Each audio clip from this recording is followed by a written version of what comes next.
The problem began a few months ago when I turned on my NES for the first time in a couple of years.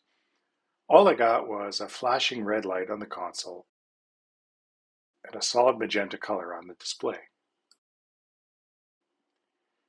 I knew this was often a symptom of a poor connection between the game pack and the console. Researching this online, the three most common suggestions were to clean the contacts on the game pack, the 72-bit connector, and the logic board, to replace the 72-pin connector completely, and to disable the NES lockout chip. Replacing the 72-pin connector seemed the easiest, so I ordered one from Amazon and tried it.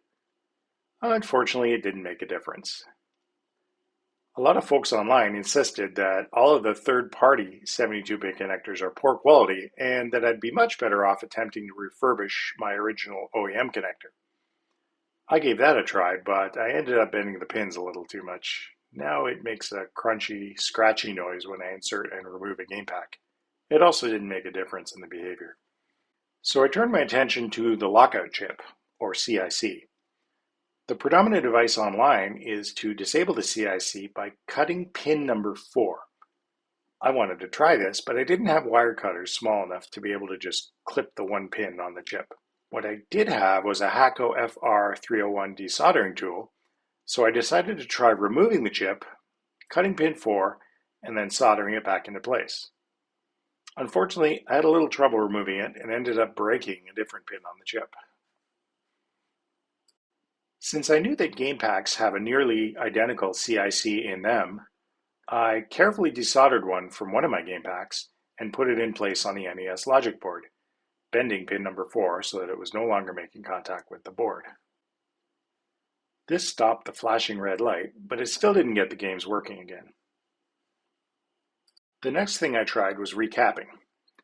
I ordered a capacitor kit from Console 5 and recapped both the logic board and the power supply.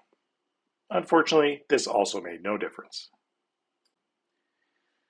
During my bench testing, I can usually get games to load by wiggling the game pack and the connector.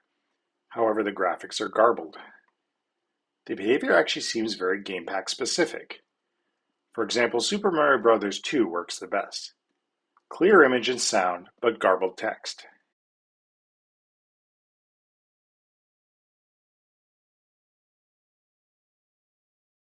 Metroid has very garbled graphics.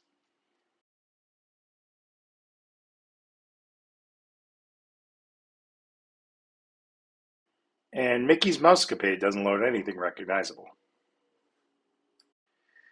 At this point, I'm not sure what to try. Knowing that wiggling things around affects the result makes me think that the problem has to be bad connectivity between the board, the connector, and the cartridge. But so far, no amount of wiggling is giving me perfect picture and sound. There are always at least some glitches. So that's where I'm at. Got any ideas? Please chime in the comments. Thanks for watching.